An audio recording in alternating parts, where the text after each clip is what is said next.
Boa noite a todas e a todos. É um prazer muito grande, um privilégio estar aqui com vocês.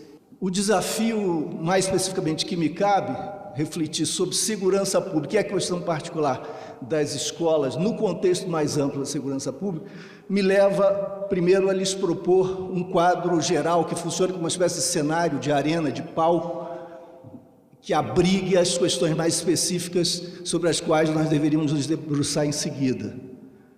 50 mil homicídios dolosos por ano. E vejam que eu me reporto agora aos homicídios dolosos, aos assassinatos, porque eu não acredito na utilização dessa palavra violência, na qual cabem os conteúdos mais diversos.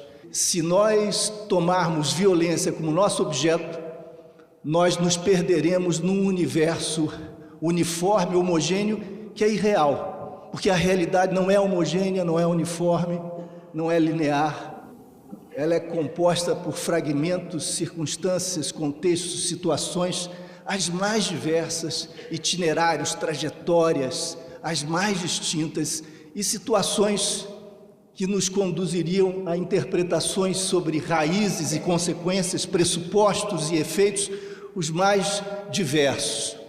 Portanto, é preciso que a gente evite o logro, evite essa miragem de unidade subsumida ou suposta ou carregada na palavra violência, violência assim no singular. O que nós temos são manifestações muito diferentes, muito distintas, que poderiam todas elas merecer essa qualificação. Práticas violentas porque violam direitos, agridem, porque ferem, porque expressam a imposição do poder de um indivíduo ou de um grupo sobre o outro sem respeito à integridade, à dignidade, às regras do jogo, aos limites da sociabilidade cidadã democrática. São práticas violentas porque rasgam os princípios que nos regem, que são aqueles que estão contidos nas cartas internacionais dos direitos humanos, mas evitando então o logro singular dessa palavra uniformizante, violência, vamos desdobrar esse universo nas suas diversas faces, analisar algumas delas e vamos apanhá-lo pelo ponto mais grave, mais dramático, mais urgente, que é o que exige de nós mais energia, seja no pensamento, no conhecimento do estudo, na pesquisa, no diagnóstico, seja na terapia, na intervenção, nas nossas ações cotidianas ou do poder público, através de políticas públicas. Vamos falar de vida e morte, vamos falar de casos extremos, as circunstâncias que são aquelas que merecem, talvez de modo hiperbólico, superlativo, enfático, o qualificativo violento. Vamos falar da agressão que promove a morte da vítima. Nós estamos falando de 50 mil casos por ano, o que torna o Brasil o segundo país no mundo nessa competição mórbida que deveria nos envergonhar.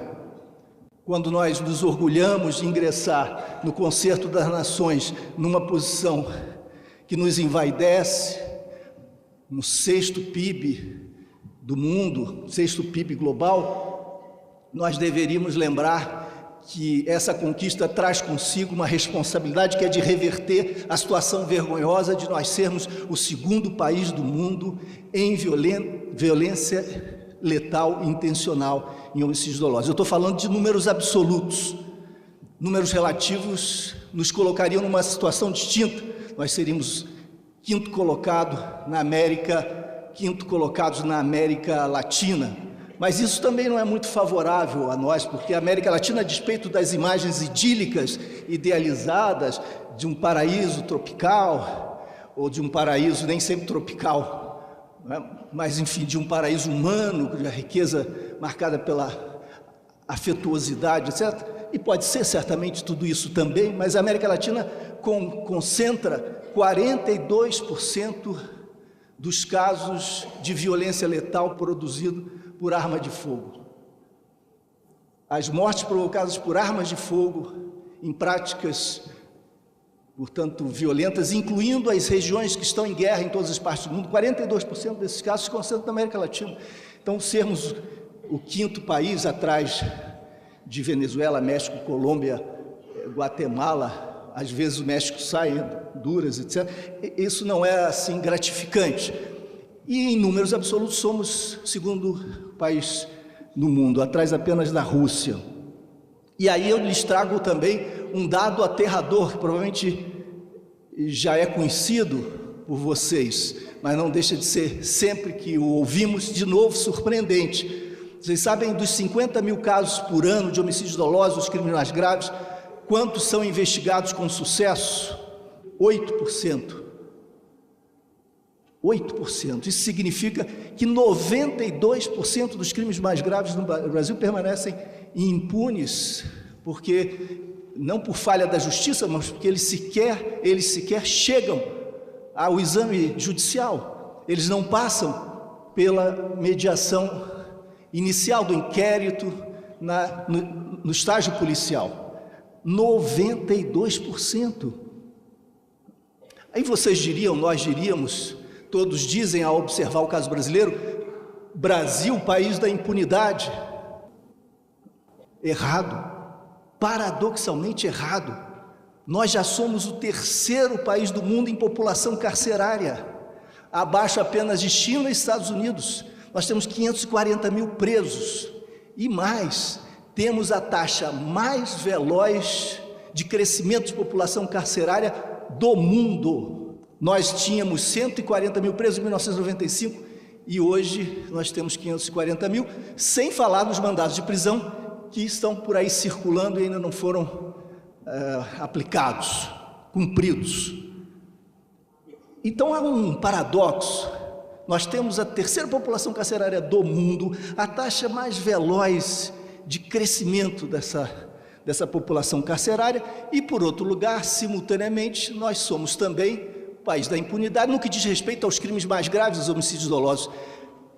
Alguma coisa errada, não é preciso ser muito eloquente, não é preciso desenvolver muito esse raciocínio para que nós compreendamos que há alguma coisa errada. Pesquisas realizadas sobre a população carcerária nos últimos 5 anos e sobre o grupo que foi objeto de incidência do processo de encarceramento assim voraz e veloz, pesquisas mostram que cerca de 65% desse público que passou a frequentar os cárceres no Brasil, 65%, são constituídos por jovens de baixa escolaridade, pobres, de áreas periféricas ou áreas pobres das cidades, do sexo masculino, frequentemente negros, e foram capturados em flagrante por negociação de drogas ilícitas, de substâncias ilícitas, sem uso de violência,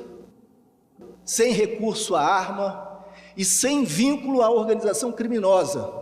Depois de 4 anos privados de liberdade, convivendo com lideranças de organizações criminosas, vivendo profundamente o abatimento da autoestima promovido pelo encarceramento, sendo vítima desse açougue de espíritos, desse açougue de almas, que são as nossas penitenciárias, que descumprem a lei de execuções penais, curiosamente, ainda que sejam a casa da aplicação, supostamente, da legalidade.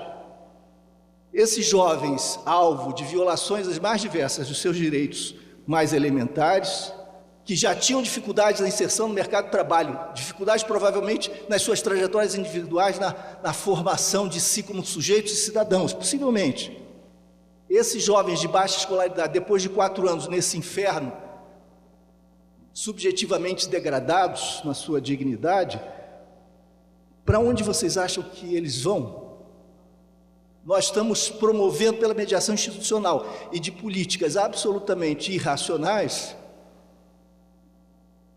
carreiras criminosas. É como se nós armássemos uma mina, uma bomba, relógio, sob nossos pés enquanto nação. E gastamos muito para construir esse futuro pior, esse futuro dramático. Gastamos R$ 1.500 por mês, em média, e numa conta econômica.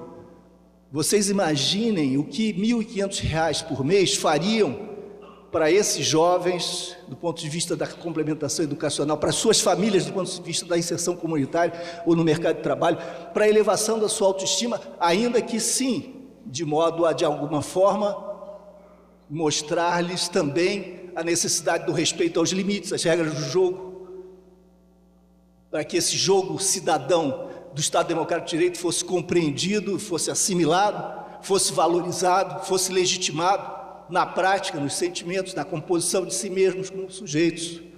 Então nós estamos diante de um quadro que não é animador, mas que deve nos sensibilizar e nos indignar.